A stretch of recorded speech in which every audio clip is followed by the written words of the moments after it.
हरे कृष्णा।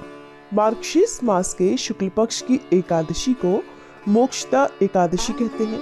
इस दिन भगवान श्री कृष्ण ने महाभारत के युद्ध में कुरुक्षेत्र के मैदान में अर्जुन को गीता का ज्ञान दिया था।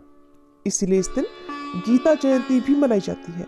भगवान श्री कृष्ण और भगवान विष्णु की पूजा आज के दिन करना अत्यंत शुभ माना जाता है।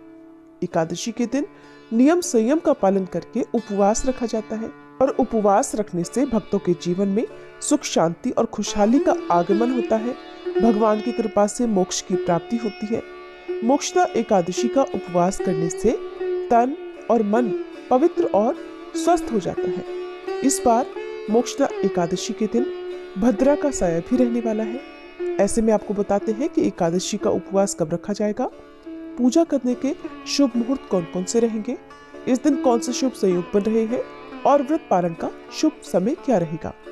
एकादशी तिथि प्रारंभ होगी 11 दिसंबर बुधवार को सुबह 3:44 से और सारा दिन एकादशी तिथि रहने के बाद 11 दिसंबर बुधवार की ही मध्य रात्रि देखा जाए तो ये 12 दिसंबर गुरुवार का समय होगा।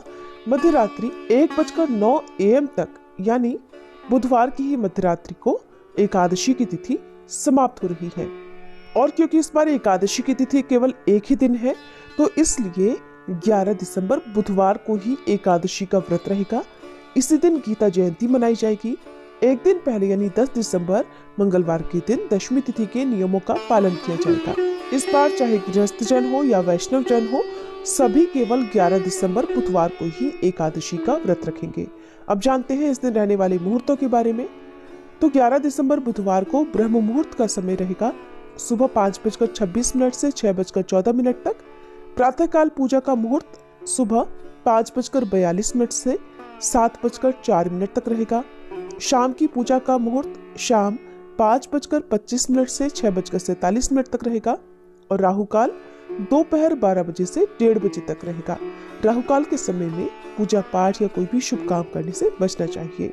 और इस बार एकादशी व्रत के दिन दोपहर 2:27 से भद्रा लग रही है, जो कि मध्य रात्रि 1:09 AM तक समाप्त भी हो जाएगी।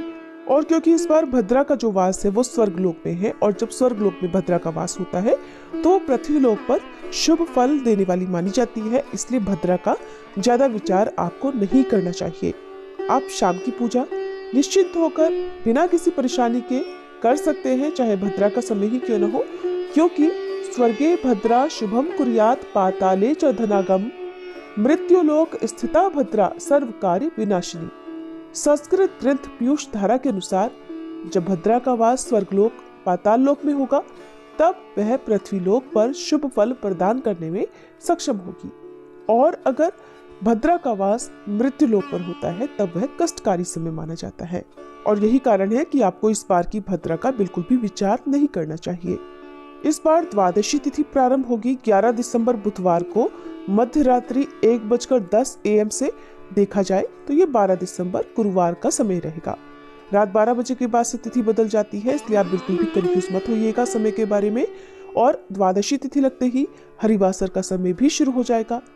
द्वादशी तिथि समाप्त होगी 12 दिसंबर गुरुवार को रात 10:26 पर और 12 दिसंबर गुरुवार को सूर्योदय होगा सुबह 7:03 पर। सूर्यास्त शाम 5:38 पर होगा। ब्रह्म मुहूर्त का समय सुबह 5:26 से 6:14 तक रहेगा। इस दिन दोपहर 3:22 तक परिघ योग रहने वाला है, जो कि शुभ मुहूर्त नहीं होता है, आपको ध्यान रखना है। अगर आप घर बनाने से संबंधित या कोई भी नया शुभ काम करना चाहते हैं तो आप परिघ योग में ऐसा काम बिल्कुल भी ना करें। उस काम में आपको परेशानियां आ सकती हैं यदि आप करते हैं, या बहुत सारी बाधाएं आ सकती हैं या कष्ट भी आपको मिल सकता है। और उसके बाद में शिव योग प्रारंभ हो रहा है, जो कि शुभ योग माना जाता है। अश्विनी नक्षत्र सुबह 9:52 तक रहेगा और उसके बाद में भरणी नक्षत्र प्रारंभ हो जाएगा। अभिजीत मुहूर्त इस दिन सुबह 11:59 से दोपहर 12:41 तक रहेगा। राहु काल दोपहर 1:30 बजे से 3 बजे तक रहेगा।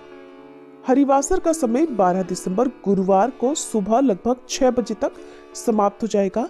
हरिवासर के समय में आप भगवान श्री हरि की पूजा कर सकते हैं और सुबह जो भी भोग आदि है या सुबह की जो पूजा है वो आप हरिवासर के समय कर सकते हैं, लेकिन भूल कर भी हरिवासर के समय में एकादशी का व्रत नहीं खोलना चाहिए। व्रत खोलने को व्रत का पारणा करना कहते हैं और इस बार एकादशी का व्रत 12 दिसंबर गुरुवार को सुबह 7:04 से 9:09 के बीच में खोला जाएगा। हालांकि इस बार गुरुवार के दिन सारा दिन ही द्वादशी तिथि रहेगी।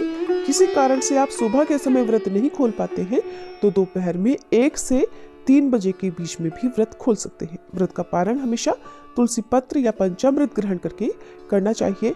जानकारी अगर अच्छी लगी हो तो वीडियो को लाइक करके हमारे चैनल पर इस दिन कथा सुनना मत भूलिएगा।